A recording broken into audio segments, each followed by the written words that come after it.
Welcome back to CloudNimbus. I'm Rohan Singh, and this is part 3, the video that saves you the most study time of the entire series. Today, we go inside the exams. For every certification that matters in 2026, I'll show you the official blueprint, the domains, their exact weightings, the services that dominate. And then we'll do something most videos never do. Walk through realistic scenario questions in the exact style the exam uses and decode the language patterns behind them. Because here's the truth, AWS exams are predictable. Not the questions, the patterns. Once you can read a question the way the exam writers think, your accuracy jumps before you've studied a single extra hour. Grab a notebook for this one. And remember, every pattern you see today is exactly what you'll drill in my practice courses, linked below. Let's open the blueprints. First, meet the document this entire video is built on, the official exam guide. Every certification has one, a free PDF on the AWS certification site, and it's the closest thing to seeing the test in advance, legally. Inside, you get 4 gifts. The domain table with exact percentage weightings. Task statements, literally a checklist of skills the exam may test. The in-scope service list, study these, politely ignore the rest. And my favorite, the out-of-scope list where AWS promises what it will not test. Now do the math with me, because weights become question counts. Associate exams have 50 scored questions, so a 30% domain is 15 questions. A 12% domain, 6 questions. That leads to the strategy for this whole series. Study time proportional to weight times weakness. A 30% domain you're weak in outranks everything else on your calendar. A 10% domain you already know. Skim it and move on. Let's read the foundational blueprints, quick but with the pattern-spotting habit turned on. Cloud Practitioner, 4 domains. Cloud Technology and Services is the monster at 34%. Security and Compliance right behind at 30%. Add them up. 64% of your exam is those 2 domains. Cloud Concepts and Billing make up the rest. The question style is recognition. Which service does X? Who's responsible for Y in the shared responsibility model? AI Practitioner, 5 domains and the 2 Gen AI domains. Generative AI fundamentals plus applications of foundation models. Total 52%. Over half the exam. Responsible AI and AI security split the remaining quarter after basic ML fundamentals. So here's the takeaway that carries through this whole video. Exams are never evenly spread. Every blueprint has an obvious center of gravity, and your first practice test, like the ones in my courses, tells you whether your weakness overlaps with it. That overlap is where you study. Now the big one, Solutions Architect Associate, the most taken AWS exam. 4 domains, all starting with the word design. Secure architectures at 30%, resilient at 26%, high-performing at 24%, cost-optimized at 20%. Notice security is the biggest. People expect this to be an infrastructure exam, but IAM, encryption, and secure access questions lead the count. Let's read the scenario on screen like an exam writer. Static site, global users, unpredictable spikes, and the golden phrase, most cost-effective. Option 1, a bigger instance. Vertical scaling, still a single point of failure, eliminate. Option 4, Fs, shared file storage for a static website is just the wrong tool, eliminate. Now the real decision. Auto-scaling with a load balancer works, but you're paying for idle servers between spikes. S3 static hosting with CloudFront. Serverless, globally cached. Pay only for what's used. For static content, it wins on cost and performance. That's the SAA pattern. 2 answers are wrong, 2 are viable, and the constraint word picks the winner. Let's slow down and name the method we just used, because it works on every scenario question on every AWS exam. Step 1. Read the last sentence first. The final line holds the actual ask. Most cost-effective, least overhead, highest availability. Know the judge before you hear the case. Step 2. Go back and highlight constraints. Static content, global users, unpredictable spikes. Usually 3 or 4 words carry the entire question. Step 3. Kill the 2 easy wrongs. AWS almost always includes 1 wrong tool answer and 1 anti-pattern. They exist to be eliminated. Do it fast and your odds are already 50-50. Step 4. Let the keyword pick the finalist. The last 2 options usually both work technically. The constraint word, cost, overhead, latency, is the tiebreaker every time. Practice this until it's automatic. 20 questions from a good practice bank, applying these 4 steps out loud, and you'll feel the exam become predictable. Developer Associate, the exam where every question casts you as the developer. Development with AWS services dominates at 32%, then security at 26%, cognito, IAM, secrets, deployment at 24%, troubleshooting at 18%. The scenario on screen is classic DVA. Lambda pulling payments from SQS, occasional double charges. Why does that happen at all? Because standard SQS guarantees at least once delivery. Duplicates are a feature, not a bug, and your code must survive them. Walk the options. Bigger visibility timeout. Reduces the window. Guarantees nothing. Batch size of 1. Slower. Duplicates still passable. Dead letter Q. Catches failures. A duplicate isn't a failure. The winner. Make the handler idempotent. Store a payment ID in DynamoDB with a conditional write, so the second attempt becomes a no-op. Notice the DVA signature. The right answer is a code pattern, not an infrastructure change. If you think in idempotency, retries with backoff, and least privilege IAM, this exam reads like your day job.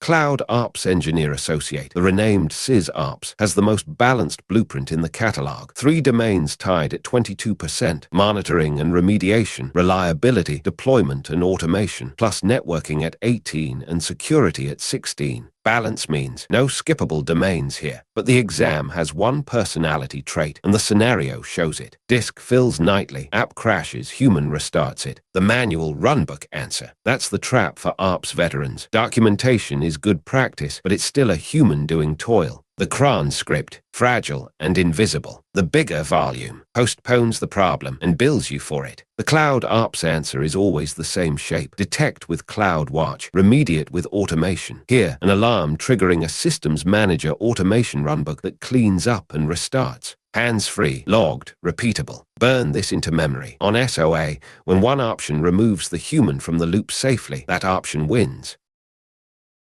Data Engineer Associate. 1 domain towers over the rest. Data ingestion and transformation, 34%. A third of your exam is literally moving and shaping data. Then store management at 26%, operations at 22%, security and governance at 18%. The scenario is the DEA archetype, streaming JSON, SQL within minutes, least operational overhead. Check the eliminations. EC2 consumers loading nightly, fails within minutes outright. Lambda into RDS MySQL, putting analytics on an ALP database, a mismatch the exam loves to punish. EMR with Spark, genuinely powerful, and that's the trap. It works, but you're managing clusters, and the question said least overhead. The winner, Kinesis Data Firehose delivering to S3, cataloged by Glue, queried by Athena. Every piece serverless. The DEA meta rule. When Glue, Athena, or Firehose can do the job, the cluster answer is the decoy. EMR wins only when the question demands heavy custom Spark or massive scale control.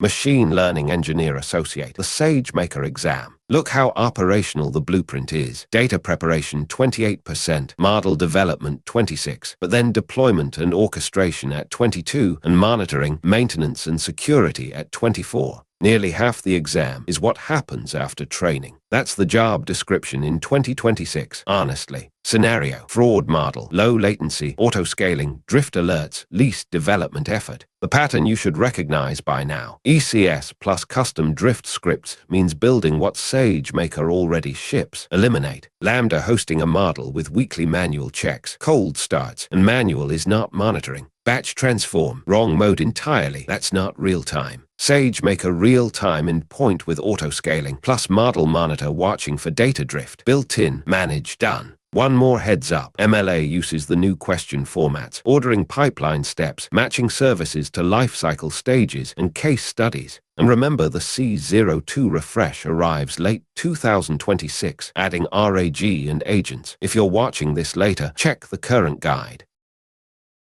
Professional level, where the exam format itself becomes part of the difficulty. DevOps Professional, 6 domains, remarkably balanced. SDLC automation leads at 22%, then infrastructure as code and security tied at 17%, resilience and monitoring at 15%, incident response at 14%. Its signature question, which combination of steps meets the requirement? You select 2 or 3 answers that must work together. Partial credit does not exist, so pro-level accuracy means whole solution thinking. Solutions Architect Professional. 4 domains. Design for new solutions at 29. Organizational complexity at 26. Continuous improvement at 25. Migration at 20. Its signature. 4 long options that all technically work. Your job is finding the one that satisfies every constraint, compliance and cost and downtime simultaneously, and respect the time math. 75 questions in 3 hours is 2.4 minutes each, with stems running 6 to 10 sentences. Reading long scenarios fast without losing constraints is a trained skill, which is exactly why full-length timed practice exams matter at this level more than any video course.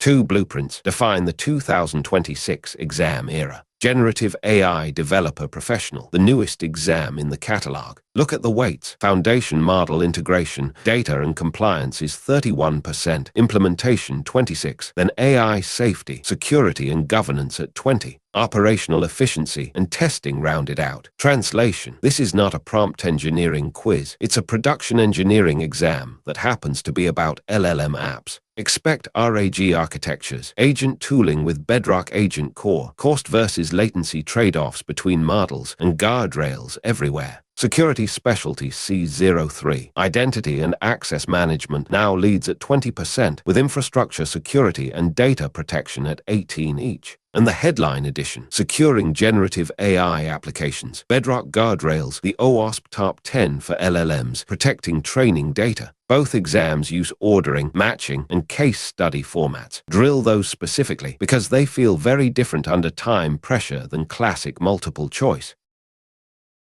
Now the cheat code of the entire series, the keyword decoder. AWS exam language is a code, and these 6 phrases are the key. Screenshot this slide. Least operational overhead. They want managed and serverless. Lambda, Fargate, Firehose, Aurora serverless. Glue. The moment you're patching servers, you've picked wrong. Most cost-effective. Think S3 storage tiers, Spot instances, savings plans, Graviton, right-sizing. Cheapest that still meets the requirement, not cheapest outright. Minimize downtime. Blue-green and canary deployments, multi-AZ failover, rolling updates. Global users, lowest latency, CloudFront, Global Accelerator, DynamoDB global tables. Push everything to the edge. Decouple components, the messaging family, SQS, SNS, Event Bridge, step functions, and audit, compliance, who did what, Cloud Trail for API history, config for resource state, audit manager for frameworks, service control policies for guardrails. Read a practice question, spot the phrase, predict the answer family before reading the options. When you're right 7 times out of 10, you're ready.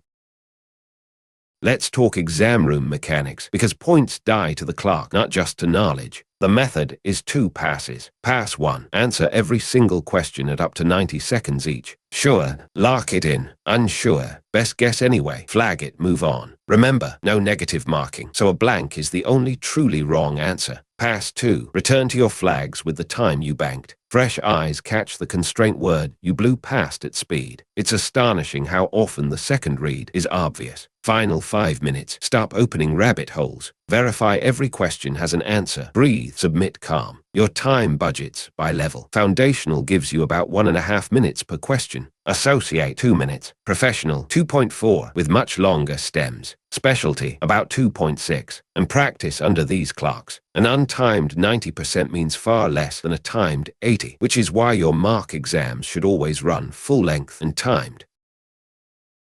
Everything you've seen today becomes skill through one loop. Here it is, 20 questions per session, 1 domain at a time, timed, small enough to do on a weeknight, focused enough to actually teach. Then the step that separates passers from repeaters. Read 100% of the explanations, including, especially, the questions you got right, because right for the wrong reason is a silent exam killer. Keep 1 error log, tagged by domain. 10 minutes a week. Reviewing it beats 5 hours of new videos because it aims your effort at your gaps. And from about 4 weeks out, 1 full-length, fully timed mark every week. This loop is exactly what my practice courses are built for. Scenario banks written in the real exam's voice, tagged by domain, with every option explained. 20 question sets now. The full mark schedule lands in Part 4's calendar. Links below.